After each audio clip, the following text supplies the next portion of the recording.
tarif perdagangan Indonesia dengan Amerika Serikat akhirnya ditetapkan 10%.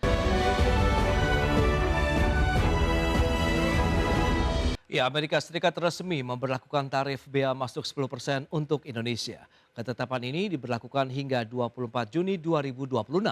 Menteri Perdagangan Budi Santoso menegaskan tarif perdagangan Indonesia dengan Amerika Serikat akhirnya ditetapkan 10% yang menyatakan ekspor Indonesia ke Amerika Serikat dikenakan tarif tambahan sebesar 10% ditambah peluang pembebasan tarif untuk sejumlah produk unggulan nasional.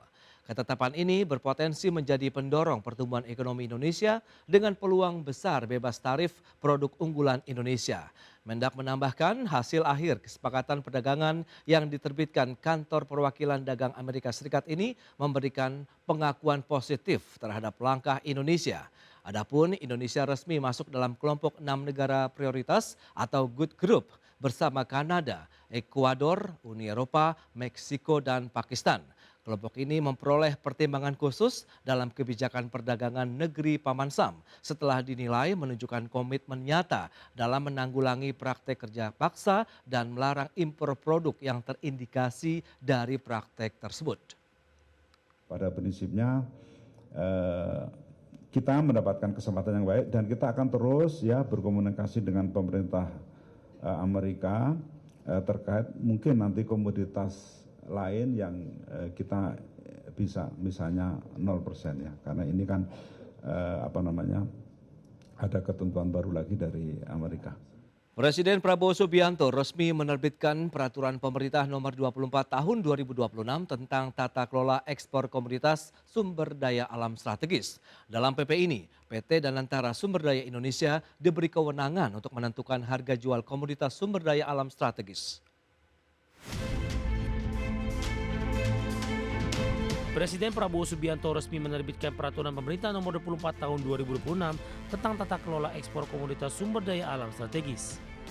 PP yang resmi diteken pada 20 Mei 2026 ini dibentuk untuk mendukung kinerja PT Danantara Sumber Daya Indonesia sebagai BUMN khusus yang akan melakukan ekspor 3 komoditas strategis yakni batu bara, minyak kelapa sawit, dan ferroalloy. Dalam peraturan ini harga jual komoditas sumber daya alam strategis ditentukan oleh PT Danantara Sumber Daya Indonesia. Hal ini tertulis pada bab 3 pasal 3 ayat 2 PP nomor 24 tahun 2026. PT DSI dapat menentukan margin dalam tingkat kewajaran dari proses ekspor SDA tersebut, seperti tercantum pada pasal 3 ayat 4. PT DSI lahir sebagai perusahaan plat merah yang berada di bawah naungan Badan Pengelola Investasi Danantara dengan tugas utama menjadi BUMN ekspor satu pintu guna memperkuat tata kelola perdagangan sumber daya alam strategis nasional. Kebijakan ekspor satu pintu ini bertujuan untuk memperkuat pengawasan dari praktik kecurangan serta mengoptimalkan penerimaan negara dan mengamankan devisa negara dari ekspor sumber daya alam. Jakarta, Tim Liputan ADS Channel.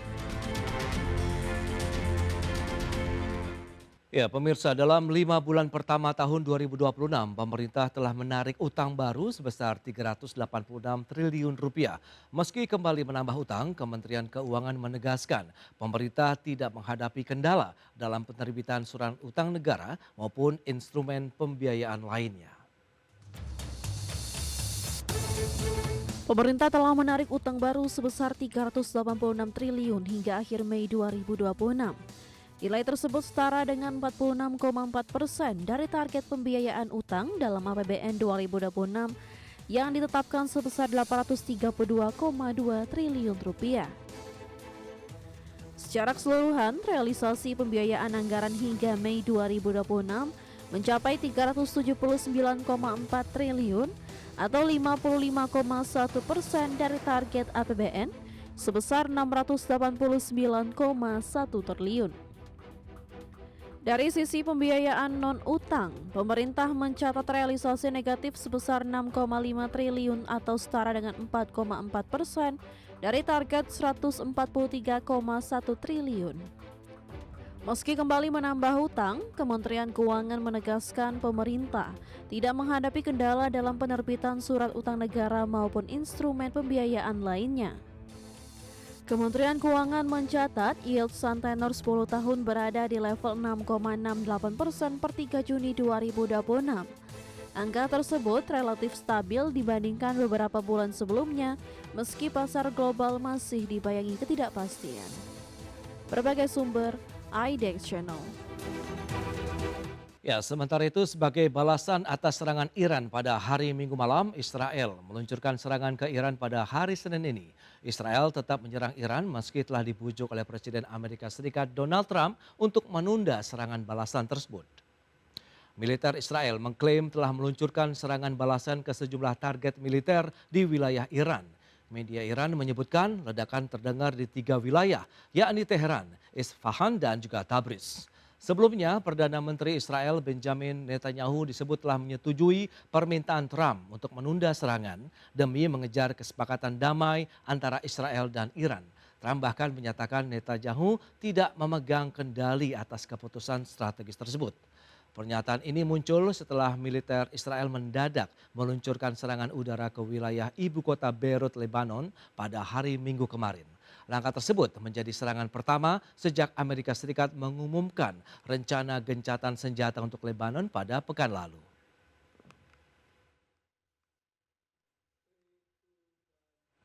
Ya, pemirsa, para ekonom Goldman Sachs Group memproyeksikan Bank Sentral Amerika Serikat atau The Fed batal memangkas suku bunga acuan pada tahun 2026 ini. Perubahan proyeksi ini terjadi menyusul rilis data tenaga kerja Amerika Serikat pada bulan Mei yang jauh lebih kuat dari perkiraan awal pasar.